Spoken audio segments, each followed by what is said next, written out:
The views, thoughts, and opinions expressed in the podcast belong solely to the hosts and not the host's past, present, or future employers.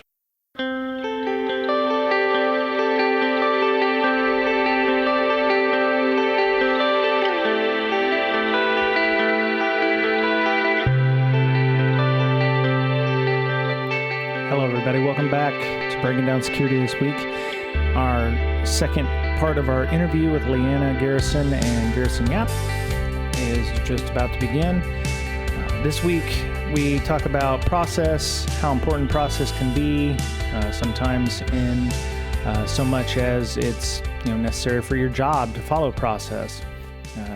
Quick story, when I was in the Navy, we had what we called tag-out procedures for maintenance if we were dealing with things like heavy-duty electrical equipment on ships. And there was a playbook and a tag-out procedure, and you had to notify people, and those kinds of things were necessary for making sure that everything was as safe as possible. And we get to that with Leanna and Garrison this week as well. If you're not keeping track of your security equipment or not following process, your security posture or your stance may be duly affected. So the other thing we're going to talk about is lessons learned. We're going to talk about what lessons learned look like, or what to do after the fact. And also we talk about Eliza Lamb. So there will be some spoilers if you've not watched The Vanishing at Cecil Hotel.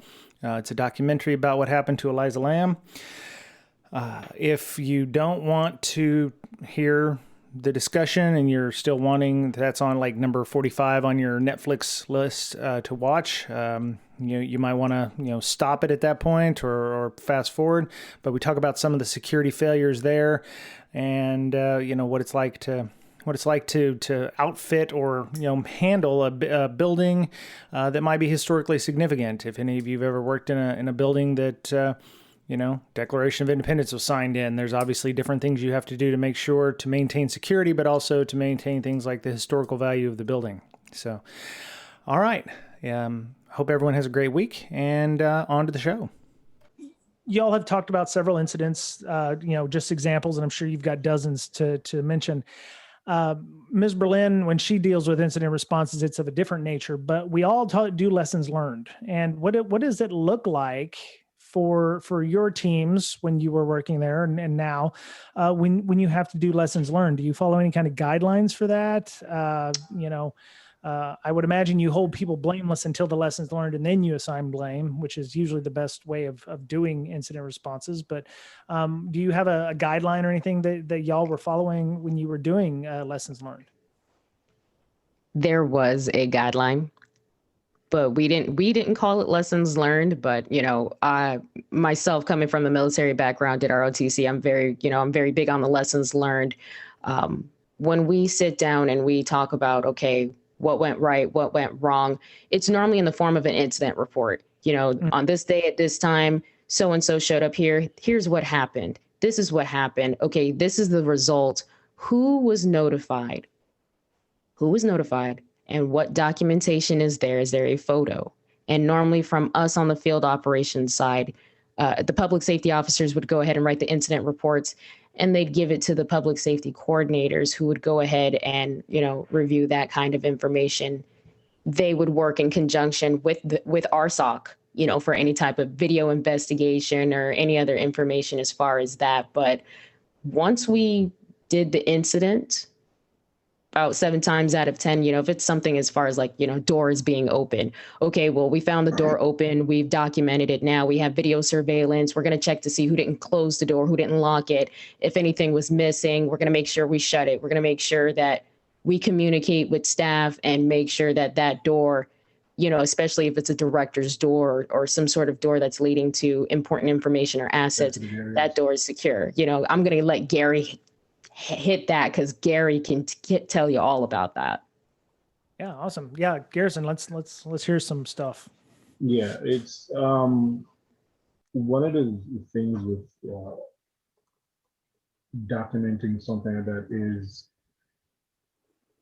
knowing the area where you are, who's in charge of the area, or what kind of sensitive information is in that kind of area.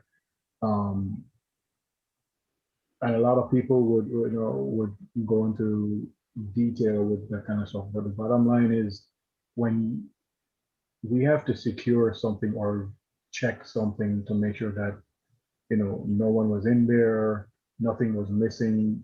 You have to speak to the person that runs that area if it's a small office or something. And one of the things that I used to do with a lot of people, especially like in my buildings, when they would report something like, oh, I came to my office and this is missing, or I came to my office and I found my door ajar and I remember locking it the night before when I left.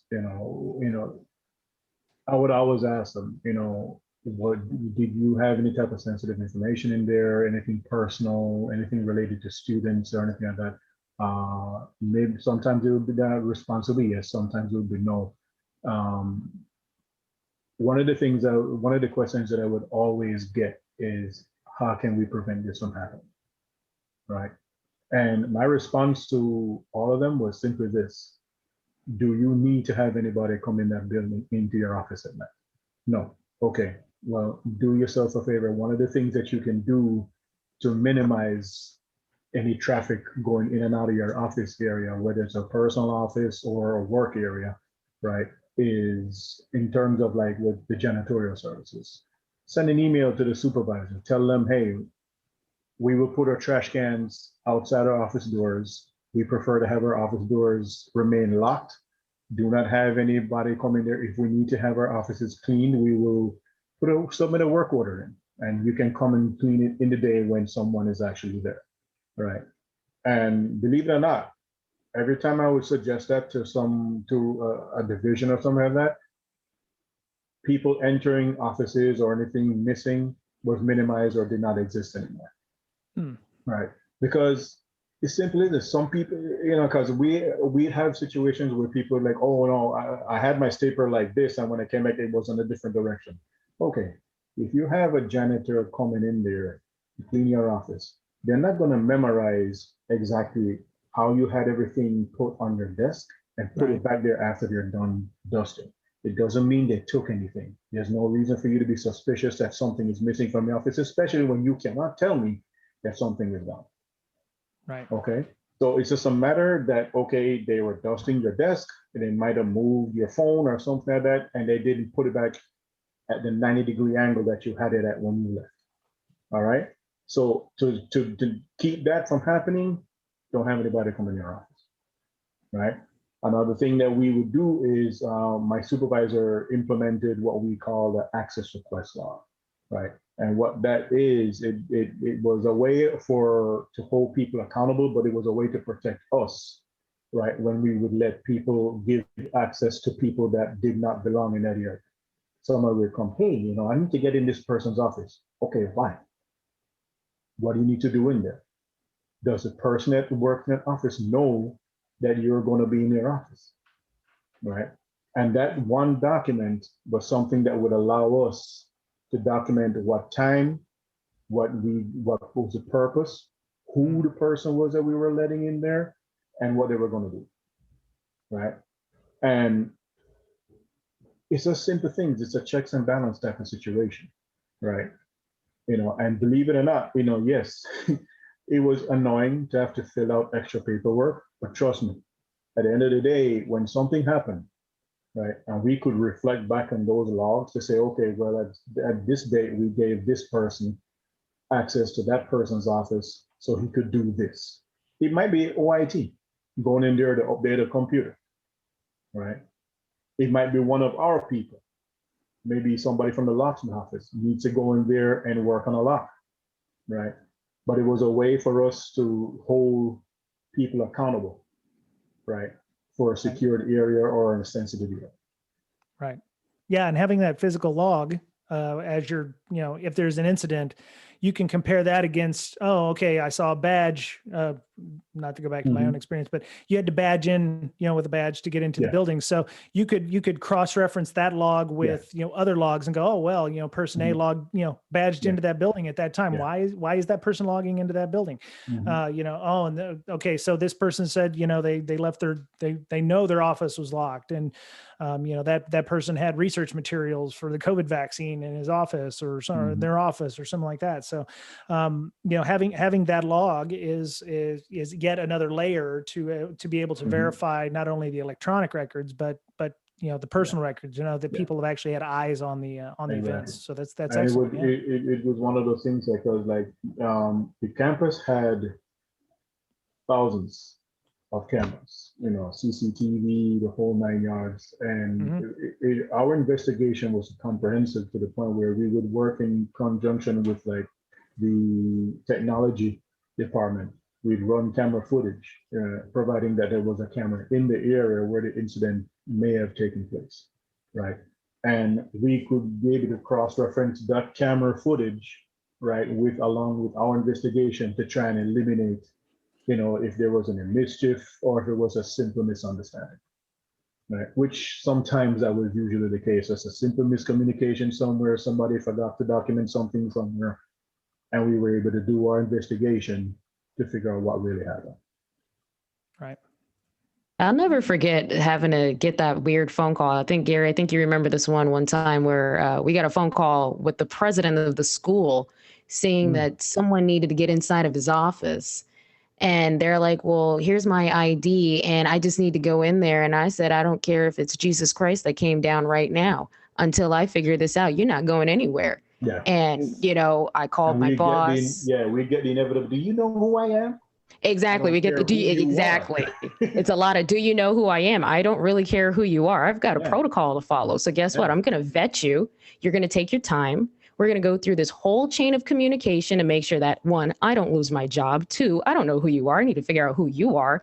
3, I want to make sure that my SOC can get all views of this. While I'm on the phone trying to figure this out, I'm letting them know, hey, I'm under this camera. I'm going in here. I'm going through this door. This is the other camera. I want you to document this whole thing. So if something's not right after we go through all of this, the liability is not on me. I want to make sure that we took all the appropriate precautions that were needed. And because we've never had anything like this happen ever again, we're going to put it now in our SOP to make sure that if somebody else goes through this, they do what's supposed to be done. Because guess what? Do you know who I am? Social engineering. Yeah, we get that all the time. That's a great one of those things to go into the SOP as a real life example too of a why we're doing it this way, right? Like it's great to loop around and include that stuff in later on. Yep. Oh yeah, our SOPs were constantly evolving. I remember sometimes I walk into the office in the mornings when Leanna was on a different shift, and she'd be there updating her SOPs because something happened that required it to be updated. So our SOPs when we were there, they were constantly being updated to reflect something, right? That an incident that happened a week before, the night before, whatever, right? And it would cause us to have to update the SOPs to have something in writing to say, okay, this is how you're going to handle this situation from here on out. And they normally get a debrief. That's the other thing, with the lessons learned. Anytime we did a major update of our SOP, if it wasn't our annual or our quarterly SOPs that we normally just did ourselves, because why not? We would bring the incident forth to our officers and actually talk about it in our meetings and be like, listen, this is our case number. I want you to go back and read it, but we're going to talk about it. This is what happened. And we're going to make sure that this doesn't happen again, whether we have we've had some folks that have been arrested and they come back on the campus and we're looking for them. Like we literally have photos and we're like, look, we need you to understand this is what happened. And exactly, this is what happened over the weekend. We want to make sure you guys are aware, this is what the officer did. Don't do that. Or this is what the officer did. Please do that, et cetera. And so forth, because a lot of times people will just hear, oh, well, the SOP, first of all, they don't read the SOP.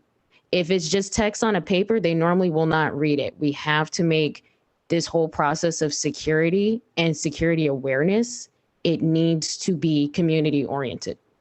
And that's what we tried our hardest to do. If you don't find a way to make people involved and understand that why behind it, they don't care. Right. So I've dealt with, organizations. I worked at a company. It was like, you had a badge and you had a key code, and there were physical security controls, like one person through the door at a time, shut the door, next person badges in, whatever. I moved to another company in Austin, Texas. The first, I think, week of work, I got in earlier than anyone else, and there was a person behind me, older gentleman. I go to open the door, I go to shut it, and he's like, he did exactly like, do you know who I am? And I was like, no, I don't know who you are, but I know that you have to badge in, whatever, and president of the company. Thankfully, the facility security officer was right behind me. Her name is Shona. And she was like, Brian, don't worry, I'll handle it. And yeah, the do you know who you are is definitely something I've run into more than once. So No, we've the talked best about reply to that, the best reply is like, no, do you know who I am? Well, that oftentimes didn't really work. Exactly. Like, oh, yeah. do you know who I am? No, I really, I don't know who you are. That's why I'm stopping you. You know, That's right. you could be anybody. Are you a millionaire? Have you come to give me some money? You know, let's have a conversation. Let's have a chat. That's right. They Where's my don't giant get check? it. Yeah. Exactly. Oh, are you the person with my magical check? Yes. Let's have a whole conversation then. Yes. And that's the thing. Social engineering. People don't get it. You know, whether it's the person that dresses up as a UPS person, or someone who dresses up to be a small child, or even a student to say, hey, I'm looking for so and so. Does this person still work here in this department? Has this person been here this week, etc., and so forth. How important is, so we're not shifting gears or anything, but you've mentioned doors, you've mentioned access, not getting access to. You must have some stories where people have, left their offices open. We saw this during the insurrection in the Capitol on the 6th. There were videos of people who'd left their computers unlocked, and physical security violations like that. And everybody's like, oh man, I can't believe they didn't lock their systems. And I'm like, you're fleeing for what is potentially your life. So yeah, I'm going to give you a pass on not locking your computer in this case. What's your relationship like with IT? If hey, I come in this morning, my door's unlocked and my computer was still logged in. What are procedures like when you have to involve folks like, IT or, InfoSec, because, there may have been an information leak, or, they did have secret or secure or, classified information. Some universities work with the government on certain projects that may be considered very sensitive, or, genetic research or something like that. What happens when you have leaks like that? And if it's a policy that you can't talk about, I can understand, because there may be some, escalation procedures, but what does that look like? And how do you get them involved? Or, do they give the same rigor as physical security, or Yes and no. Yeah, yes and no. And the best thing that I can say to answer that question, and I will hand off to Gary after that, is it really depends on the logistics of the incident. It is a case by case situation, because there are, depending on the type of incident it is, if we have, for example, if there's a rape, if someone reports a rape on campus, there are certain protocols now that have to be followed. The Clery Act comes into play, things like that. So, the police and other appropriate entities will get involved. But Gary, you've been there longer than I have, so I can really let you, extrapolate a little bit more on that. Right. With regards to any form of sexual misconduct that happened to a student, because thank God for the time that I was there, it never happened on the campus. It was always something that happened off campus. And for us as protective services, our primary job was to be there for documentation purposes only. The police had to take the control of the investigation. Oftentimes, if it happened, it always happened off campus. Like I said, nothing ever really happened on the campus, right? If it happened in another city, then the university, we had a department that would work exclusively with the student with that, and they would coordinate working with the police agency for whatever city that took place in. our only goal at that point in time is to document the incident based upon whatever information we were provided, and sometimes we weren't given everything because of the sensitivity of whatever happened. And it's something where we had what was called a safety escort service, right? And what that would do from our perspective was, if the student or the individual that was the victim of that crime, for the period of time that they're on the campus, if they felt insecure or uncomfortable while they were on the campus, they could always call us, right? We would send an officer or a supervisor over to the location, and we would give them that safety escort to wherever they were, like if they wanted it from their residence hall over to a classroom, or from a classroom to a building, whatever it was, as long as it was in the confines of the campus, we would provide that for them so they would feel safe to a certain degree. In terms of any form of compromise from a security, from a technological point of view, we've had very limited situations like that, but that's something where OIT would be the one leading the charge. And again, we would be there from a documentation point of view. If there was something where we could offer some form of advice or suggestion, we would try to do that to the best of our limited ability at that time. But, most of those kind of sensitive situations and incidents, we were primarily there just to document the incident for the university, because the university required documentation for sensitive situations such as this, right? So that was our primary function, right? But if we needed to offer any form of suggestion, then, if it was something that was legitimate, then they would, speak to us or speak to maybe a higher up authority as to what kind of suggestion we made to secure that situation so it wouldn't happen again. Okay, that makes sense. Yeah, I can understand why you may not want to get involved for evidence reasons. If you were to, go in and touch things, or you walk in, you see the computer unlocked, and you lock the screen, you're like, oh, okay, well, you could have, destroyed evidence, or there's an audit trail that's created by the computer, or if somebody's you're not there to to make changes. You have to abide by local policy that is probably not set necessarily by your department. So I can understand that. Yeah. So let me see. We got about 15 minutes left, I think, here. So this is something I hadn't heard of. Miss Berlin had said, "Oh yeah, that was a great documentary," and I believe Leanna had mentioned this to me before the podcast as well, about the vanishing at the Cecil Hotel, and we're talking about some physical security issues here, some real blunders. Still haven't seen that documentary yet. You need to watch it. Yeah, I still haven't seen it yet. I watched. I read the Wikipedia article. That's more than enough for me. I will give you heads up. The Wikipedia article is quite graphic about how they found her, which is unfortunate. I mean, so is the Netflix documentary, but I'm one of those people that just like watch all the murder mysteries and serial killer documentaries that I can. Yeah. Yes. Okay. So Ms. Berlin, this will be your thing for the next 10, 15 minutes, because I did not see it. I read the Wikipedia article, so I feel like I've, get an understanding. Maybe y'all could give us a little background on who Eliza Lamb was and why there was some physical security issues involved there.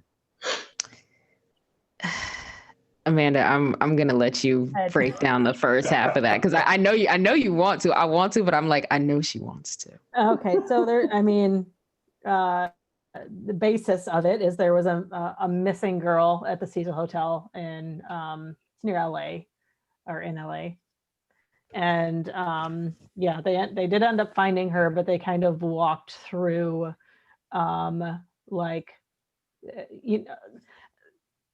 the police department released some video camera footage from the hotel of her like acting weird in an elevator or something, and it, I guess, blew up on the internet. And there were a million people with all of these different ideas on who who may have taken her and who may have possibly killed her, and going through like all these rabbit holes and blaming random people, and they did end up finding her, spoiler alert, but yeah, that's like the gist of the story overall. And they cover a handful of security fails in the documentary. There were no cameras. First and foremost, there's no form of camera surveillance in that place. And I just, when I think about watching that documentary, I think of literally everything that could go wrong. Like, Garrison will probably laugh, but there have been many days where I've walked into the job just frustrated. Like, why is it so hard to close a door? Why is it so hard to just lock it? And all the words, like, I have cried tears. Amanda, I have cried tears. Okay. I've cried tears. So just imagine the look on my face as I'm watching this documentary, because I'm like, okay, spoiler alert for all y'all that haven't watched it. Too bad, so sad. But you got two entryways, okay? You got the Cecil Hotel, and then you've got the stay at Main that Elisa Lamb's at. 2 entrances. That's great. So the people that are staying at the Cecil Hotel, aka the not so nice version of it, and the stay at Main, aka the really glitzy glamour version of it, they're going through 2 different doors. But guess what? They go on the same elevator. What is the point? What? Why? Who did this? Why? I mean, so you mean saving money? And see, that's the thing. We're saving money. And that's a hilarious thing about it. Even though we're talking about Lisa Lam here, it's the same thing with physical security. It's the same thing with IT. It's the same thing with cybersecurity. No one wants to spend money because they think it's too expensive. But if they would have had the right security protocols in place, that poor girl would have lived, And I'm assuming you guys do the same thing. Like, pretty much everywhere I go, I check to see where all the security cameras are, right? It's everywhere, just, right? Like, all the time. Everywhere. Yeah. All the and time. It's amazing what buildings do and do not have good security, right?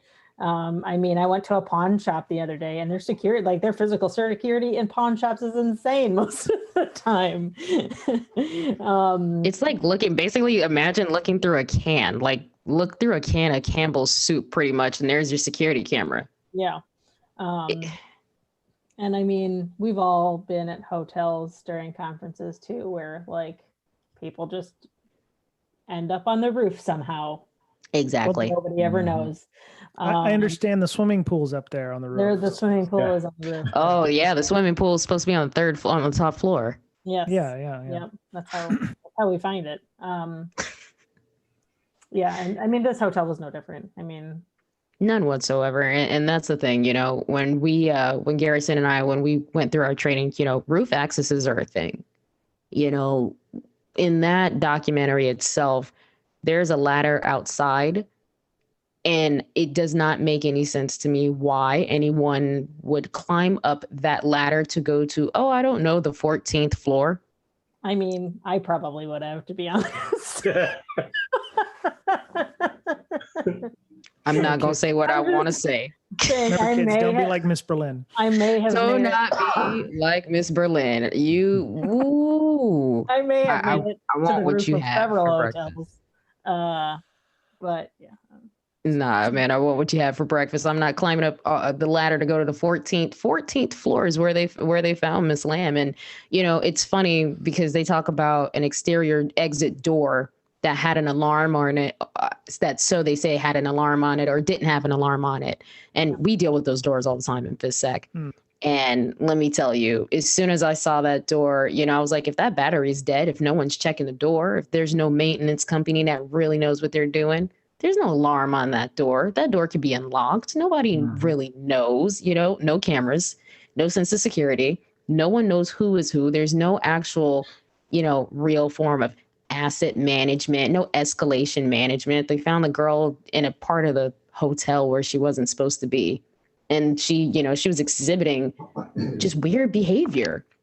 And we deal with that. We've dealt with that all the time on the campus. We intoxicated kids, suicidal kids, you name it. We've probably dealt with it. Oh God. right? You name it. You don't Yeah. just be like, oh, that person seems, like they're going through some stuff. I'm just gonna, turn. I don't No. want to deal with that. And that's the thing. It's like you're dealing with kids, whether you're dealing with kids or you're dealing with adults. That's the thing about security. People love to say, oh well, it doesn't have anything to do with me, so I'm not going to do anything. But there's always that one person that's normally around. And unfortunately for Elisa Lamb, from what I know, there wasn't that one person that normally is around to say, maybe something's not right. Maybe we should actually see what's going on, and it's the same thing about security. No one wants to worry about it. And they say that it's not their issue. Physical security, situational awareness, all of it comes together. It's really, security, InfoSec, this is really community led. If you actually took the time out to have community based security, especially a building like that for the Cecil Hotel, with the structure of 3 floors of guests that stay on main, and the rest of them are individuals that many would consider unscrupulous. So many flaws, so many. It says this, according to Wikipedia, it says the hotel was built in the 1920s. So this might be the case for a lot of folks. You work in buildings that have been retrofitted numerous times. Fire codes change, here in the Seattle area after 1960, you don't have basements because, they were outlawed because of earthquake code. If your office is in a building that is historically, significant and you can't make changes to the environment, and I don't know if this is the case with the university, but, or other places, but how do you protect against that stuff and still, appease those kinds of, the Historical Preservation Society, or, like with the Cecil Hotel, if you got a fire escape that goes all the way up to the 14th floor, maybe that's there for a reason back in the 1920s, but maybe it doesn't need to be happening now. How do you reconcile that, or how do you add additional controls into place to make sure that, like, maybe the fire department only has the need to go up the fire escape? Is something as simple as a lock, or what are we looking at? Like increased camera presence? What Yes. would have saved Eliza Lamb here in this case? Okay, well, let me let Gary give. Gary, let me let you give your perspective, because I'm going to actually give you a perspective from a construction project management answer. So Gary, you do your thing here. Project management. Well, A little project management. I know for instance, with working on that campus, right, every building had at least one roof access point, right? Some had multiple, right? But that was also part of our daily responsibilities, because the only real people that would go up to these roof access points were people that needed to do work, like contractors or, the service personnel that we had on the campus. Nobody, and to the best of my knowledge, we never had any situation that a student or a staff member was found on any one of those roofs. We never had anything like that. But that's not to say that we didn't come there the next morning after the day before. We provided access to a contractor to go do service on the roof. And then the next day we come in, oops, somebody forgot to lock the roof access. And that would cause a shitstorm, so to speak. Right. So it was, I know for me, I leave Leanna to elaborate more on how her zones were, but for me, that was one of the things that I worked on the morning shift. So if my personnel or myself let somebody on the roof and then our tour was done, it was our responsibility to brief the incoming shift and say, hey, look, we got personnel on the roof. Please make sure that you send an officer to, number one, check to see if you're still up there, because some of these contractors, it wasn't their fault, but sometimes they would leave and not let us know, hey, look, I'm done for the day, you can go secure the door, and they would innocently leave, right? We may not have gotten an opportunity to go back up there, but we always made it a point to let the next shift know, hey, look, We had contractors on the roof in this building, send an officer to check. Up until when we left, as far as we know, they were still up there. Have an officer check it. If they're done for the day, secure that bad boy. If it has an alarm, arm the alarm back, and then you're good to go, right? So it happened every once in a while, yes, that someone missed the roof access. But like I said, thank God for the time that I was there, I never heard of anybody that wasn't supposed to be up there being called up there, right? It was always, a contractor or service personnel that went up there and they forgot to let us know that, we didn't tell the guys that we were done, or maybe an officer missed it, which is entirely possible, and that officer would have been done. Right. See, and here's the thing to answer your question, Brian. When it comes to construction buildings, when it comes to buildings, especially historical buildings, it is a matter of the county and the city, because you have to check with your permitting department to see what allocations can be made to the building based on what was previously said before. You cannot just start hacking away at things at a historical building. Story time really quick. When I was in Chicago in the historical area, my contractor, my GC actually, he is a civil engineer. And he was charged with the task of removing basically a large facet stone that was between two major buildings in the front exterior of the building. If someone opened the door the wrong way and they shut it, it can fall on someone. So they had to stabilize that stone, and they have to stabilize it in a very certain way with very specific material to make sure that they're up to code. I can tell you right now, based on what I've seen in that show, no one cared.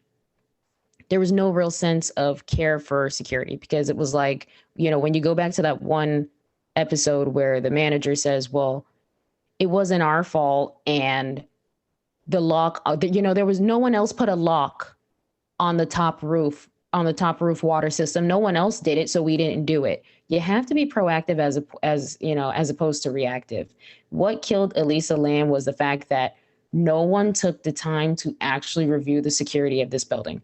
No cameras.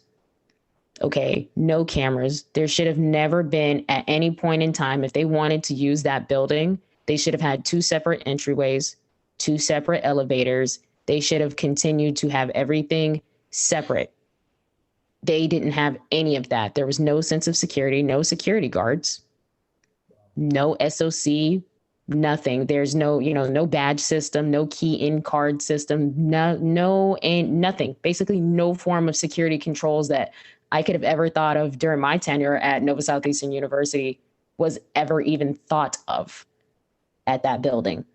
And that's where community and security comes back in, because if you have a historical building like that, okay, you need SMEs in physical security to give their opinion, to meet with the city, to make sure that there are protocols in place to ensure that something like that happened to Elisa Lam never happens again, because that one could have been prevented.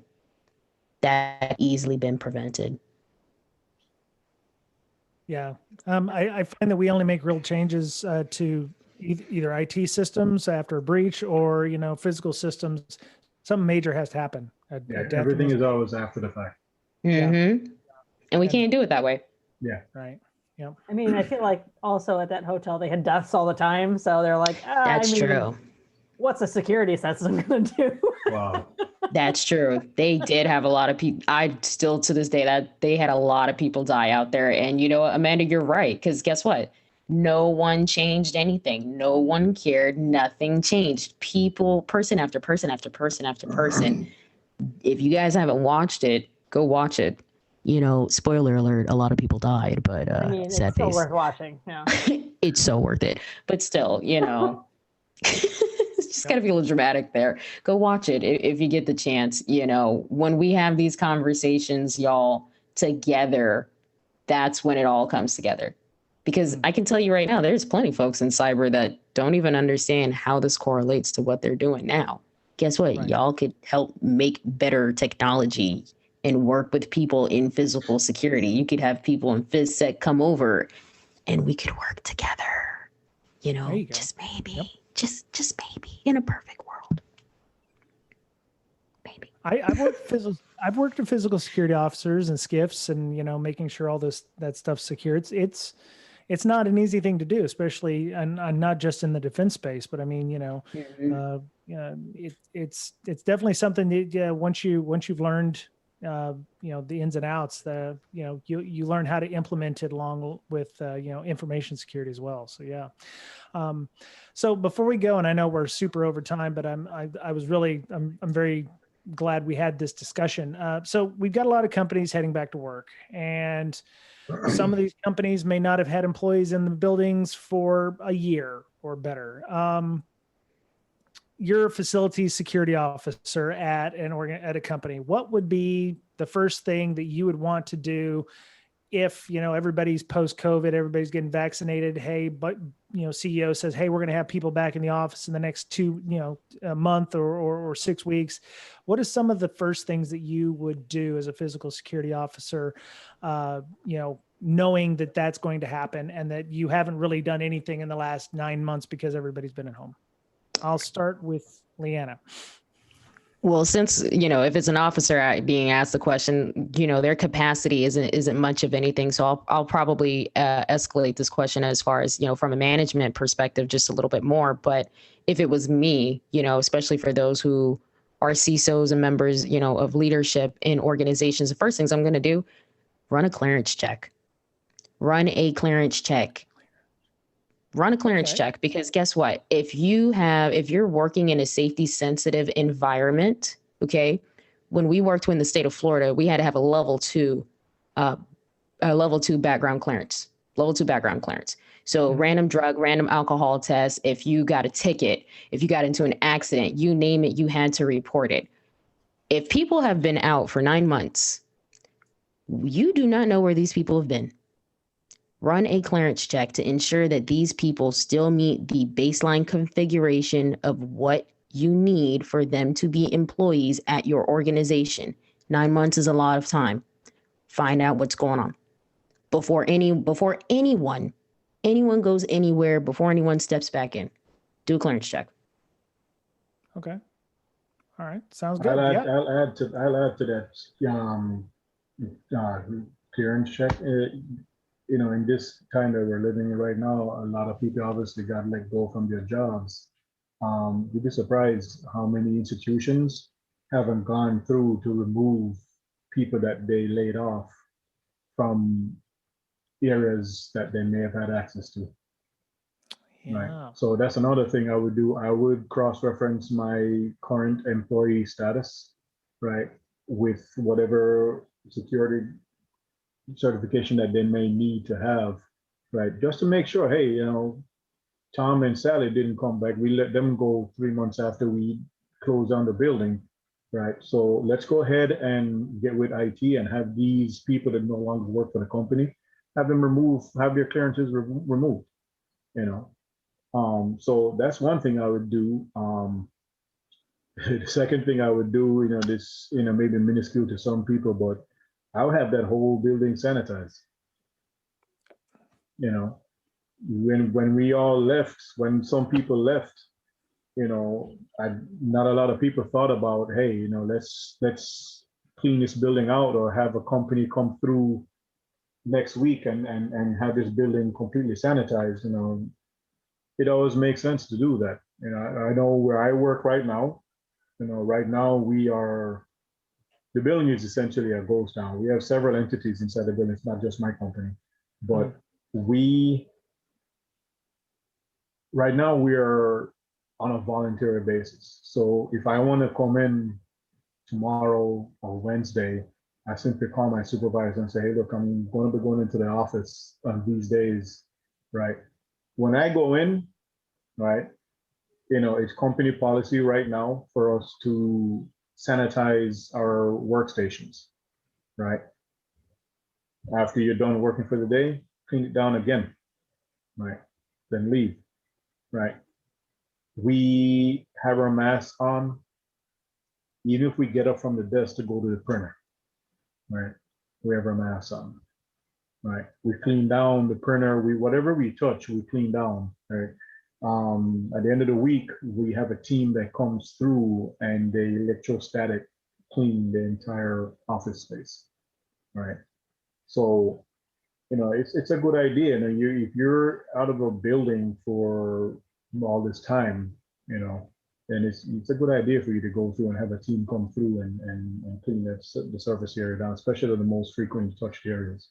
That makes sense. Yeah. You got a point about that. I just want to slip this in. The other good thing about that, Gary, is when they sit down and they're coming back, if you do the clean, that sets the baseline configuration for how the area looks. So when people come back, if something doesn't look right, you know immediately that something's wrong. Mhm. Yep. It all comes together. Yeah. Yep. And just throw out any refrigerators that are there because the food leftovers been 9 months old. So just Ew. burn the refrigerator, flamethrower. or Fermented something. long enough. Yeah. Poor quartermaster. Right I don't know. Some of on, that might yeah. still be good. I don't know. The fruit juice in there may be, fermented. You may be able to have good free. The juice might become wine. Yes, exactly. That's Exactly. my kind of thinking. Nice. Yeah. Cool. All right. So I think we need to go. I'd love to discuss more of this. But we've run out of time. So Leanna, how would people get a hold of you if they wanted to talk more about physical security, Locksport? Because I know a lot of InfoSec people like Deviant and my friend Zach enjoy them some Locksport. yeah. How would they get a hold of you if they wanted to talk more about all of that? The easiest way to get a hold of me, I have LinkedIn, and if you type my name into LinkedIn, I come right up, but find me on Twitter.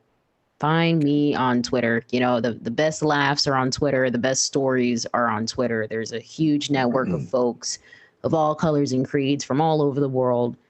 That's where I hang out. I have Discord, but find me on Twitter first. We can do a one-on-one on Discord later. And then for professional sake, we've got LinkedIn. Awesome. Say hi. Okay. Fantastic. Okay. Garrison, how about yourself? You've had a very interesting career so far. How would people, if they wanted to talk to you about your physical security experiences, would get a hold of you? Same thing, LinkedIn. I know I used to have a Twitter account somewhere, but I haven't used that. You do have a Twitter account, and You do have a Twitter account. I helped you set up that Twitter account. I have not jumped on that thing in years, man. So I know it's somewhere out there, but I haven't used it in years. Well, you have another follower, so You have 7 followers now. you do. So you are. Hey, you getting up there? I know, Look, right? Gary. You've gotten like 35% more because me and Miss Berlin followed you. So Oh my God, make sure you guys follow Gary on Twitter so he can get on Twitter, please. She always gets on me about me using Twitter, man. But it's like, I mean, come on, man. once you get used to it, I mean, I found my last job on Twitter. Really? Wow. Yeah, like it's super helpful. I don't think you ever get used to it. You learn to filter aggressively. Yes. Yes. It's a giant disaster. All the filtering. Oh my gosh, it's terrible. But it is also useful. Oh goodness. Yes. Garrison Y75 is Garrison's tweet handle. All right. It's kind of like if Walmart had a social network. Yep. And half the people were drunk and ragey. I don't know. That's true. Yeah. And Leanna's is G Chi. It's Geechee. It's Geechee Threat. Geechee. Yes. Threat. Yeah. Yeah, if you're familiar with Low Country or anything about that, Gullah Gullah Island, that's probably throwback for y'all, but that's part of where that come from. It's Gullah Geechee Nation. So Geechee, Geechee Threat. Yep. Geechee Threat. Very cool. Yep.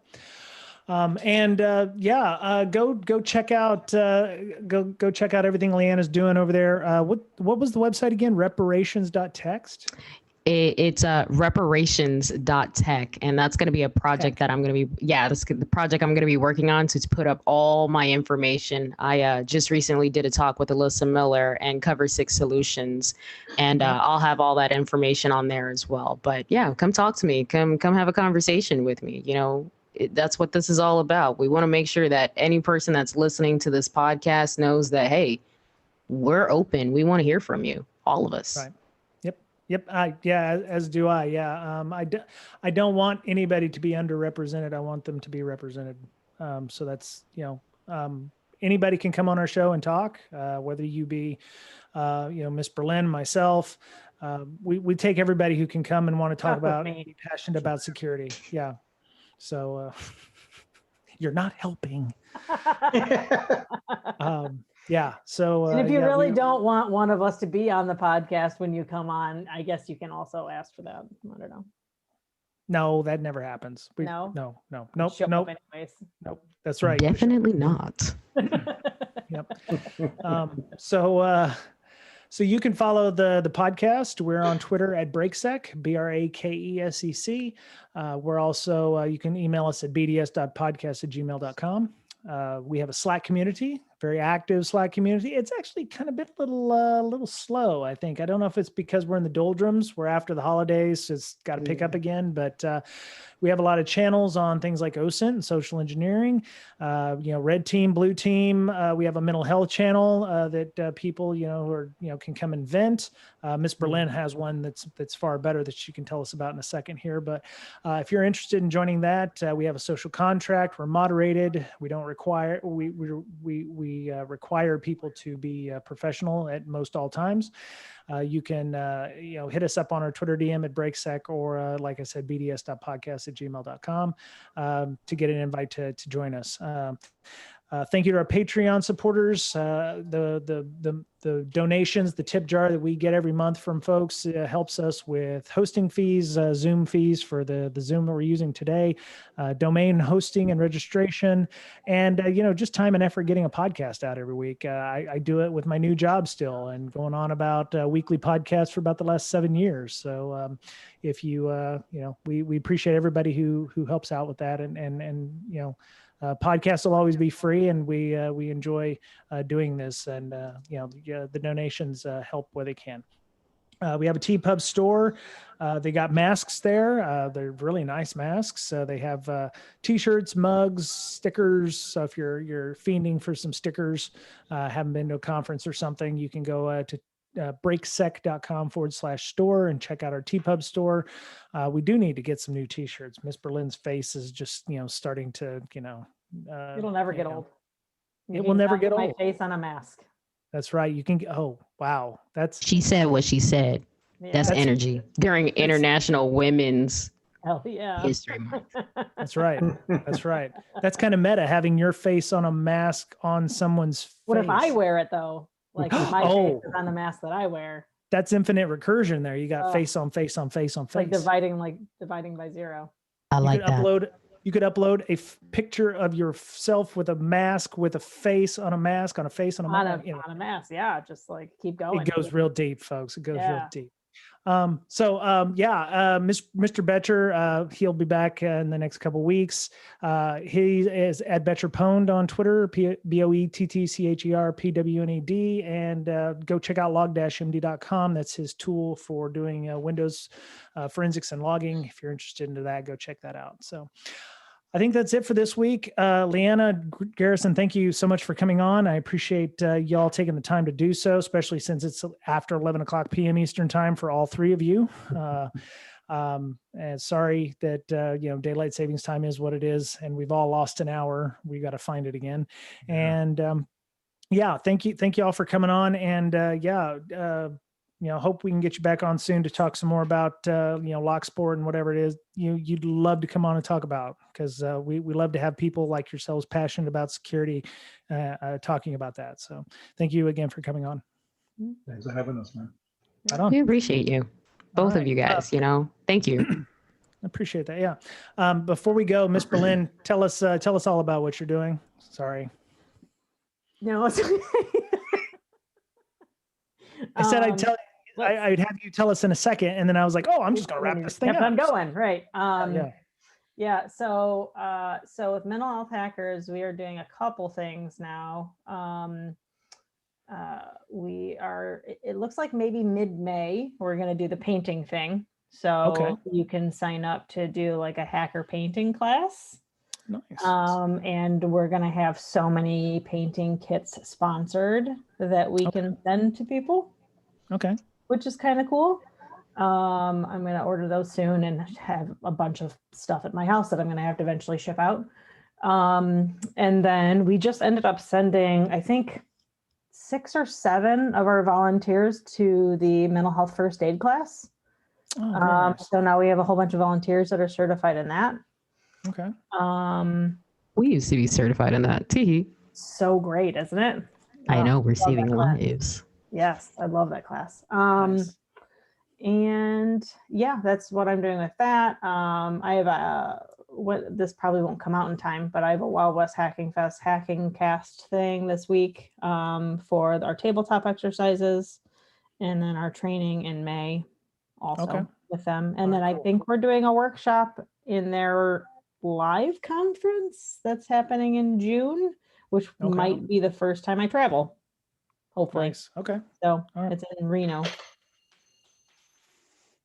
All right. There's your bingo card. Anyway, Throwing stuff around. Also, I don't live near train tracks anymore, so we can't use that as a bingo. Oh crap! We're gonna have to fix that. We were doing so well. Yeah. So put me down for 5 of those art things. Well, if the InfoSec Education Foundation won't sponsor them, I'll sponsor them out of my own pocket. So feel free to do that. Thank you. Yeah. It's the least I can do. So, okay, cool. So how would people get a hold of you if they wanted to talk about any or all of those things? At Hackers Health on Twitter or at InfoSystir, INFOSYSTIR. There you go. And Blue Mara is hiring, yeah? Blue Mara is hiring like freaking crazy. Like we now have like 7 people on our team. My R&D team is going crazy. They're like, it's amazing to have like crazy smart people work underneath you now. And I'm like, I now feel like a fraud because I'm in charge of like really super smart people. No. You're managing the talent. I'm not managing yet. I'm just a lead, but my boss is trying to push me into a management role. So she's leading the talent. Yeah, that's right. Leading the talent. That's right. There you go. That's right. Oof, that's not. That's another conversation. Understood. Okay. All right. Well, that is it for Breaking Down Security this week. Hope you have a great week. Find the sleep that you lost this day, which is the 14th. By the time this comes on, it'll be 2 weeks later, and you'll be like, I already found it, or I didn't find it at all because it's insomnia o'clock, just be kind to one another. We're seeing that light at the end of the tunnel. Go get your damn vaccines. Wash your hands, you damn nasties. Take care of yourselves because you're the only you have, and we'll talk to you again soon. Thank you.